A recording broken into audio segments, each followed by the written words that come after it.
খতনা বা সার্কামসিশন একটি সাধারণ এবং গুরুত্বপূর্ণ অস্ত্রোপচার যা মূলত ধর্মীয়, সাংস্কৃতিক বা স্বাস্থ্যগত কারণে করা হয়। বিশেষ করে আমাদের দেশে এটি একটি অত্যন্ত পরিচিত বিষয়। খতনা করানোর ক্ষেত্রে যে বিষয়গুলো জানা জরুরি তার একটি পূর্ণাঙ্গ তালিকা নিচে দেওয়া হলো। ১. স্বাস্থ্যগত উপকারিতা। চিকিৎসা বিজ্ঞানের দৃষ্টিতে খতনার বেশ কিছু উপকারিতা রয়েছে। পরিচ্ছন্নতা। লিঙ্গের অগ্রভাগের ত্বক অপসারিত হওয়ায় সেখানে ময়লা বা জীবাণু জমার সুযোগ কম থাকে। সংক্রমণ প্রতিরোধ। প্রস্রাবের নালীতে সংক্রমণের বা ইউটিআই-এর ঝুঁকি অনেক কমে যায়। মারাত্মক রোগ প্রতিরোধ। গবেষণায় দেখা গেছে খতনা করা পুরুষদের মধ্যে পুরুষাঙ্গের ক্যান্সারের ঝুঁকি প্রায় থাকে না বললেই চলে এবং নির্দিষ্ট কিছু যৌনবাহিত রোগের ঝুঁকিও কমে যায়। ২. সঠিক সময় ও বয়স। খতনা যে কোনো বয়সে করা যায়, তবে শৈশবে বিশেষ করে ৫ থেকে ১০ বছর বয়সের মধ্যে করালে নিরাময় দ্রুত হয়। তবে বর্তমানে অনেক দেশে জন্মের কয়েকদিন পরই খতনা করানোর প্রচলন বাড়ছে। ৩.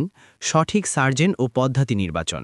খতনা করানোর আগে সবচেয়ে গুরুত্বপূর্ণ বিষয় হল একজন বিশেষজ্ঞ ডাক্তার বা সার্জনের পরামর্শ নেওয়া। সনাতন পদ্ধতি সেলাই এবং ড্রেসিংয়ের মাধ্যমে করা হয়। আধুনিক পদ্ধতি ডিভাইস বা লেজার। বর্তমানে ক্ল্যাম্প বা লেজার পদ্ধতির মাধ্যমে রক্তপাতহীন এবং সেলাইবিহীন খতনা জনপ্রিয় হচ্ছে। এটি দ্রুত সেরে ওঠে এবং শিশু কম কষ্ট পায়। ৪. খতনা করানোর আগে প্রস্তুতি। বাচ্চার কোনো অ্যালার্জি বা রক্তক্ষরণজনিত সমস্যা আছে কিনা তা ডাক্তারকে আগে জানান। মানসিকভাবে বাচ্চাকে সাহস দিন এবং বিষয়টি তাকে সহজভাবে বুঝিয়ে বলুন। খতনার দিন ঢিলেঢালা পোশাক সঙ্গে রাখুন। ৫. খতনা পরবর্তী যত্ন সবচেয়ে গুরুত্বপূর্ণ।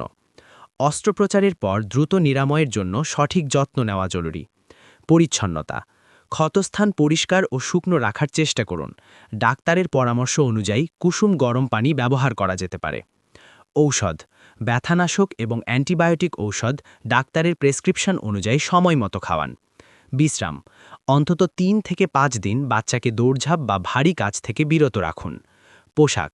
কয়েকদিন লুঙ্গি বা অনেক ঢিলেঢালা প্যান্ট পরা ভালো, যাতে ক্ষতস্থানে ঘর্ষণ না লাগে। ৬. কখন ডাক্তারের কাছে যাবেন। সাধারণত খতনার পর সামান্য ফোলাভাব বা লালচে হওয়া স্বাভাবিক, তবে নিচের লক্ষণগুলো দেখা দিলে দ্রুত ডাক্তারের পরামর্শ নিন। যদি রক্তক্ষরণ বন্ধ না হয়, প্রস্রাব করতে অতিরিক্ত কষ্ট হয় বা একেবারে বন্ধ হয়ে যায়, ক্ষতস্থান থেকে পুঁজ বের হলে বা প্রচণ্ড জ্বর আসলে, ব্যথা যদি সময়ের সাথে না কমে বরং বাড়তে থাকে। সতর্কতা। সবসময় মনে রাখবেন, খতনা একটি অস্ত্রোপচার, তাই এটি কোনো অপেশাদার লোক বা হাজাম দিয়ে না করিয়ে মানসম্মত হাসপাতাল বা ক্লিনিকে বিশেষজ্ঞ ডাক্তারের মাধ্যমে করানোই নিরাপদ।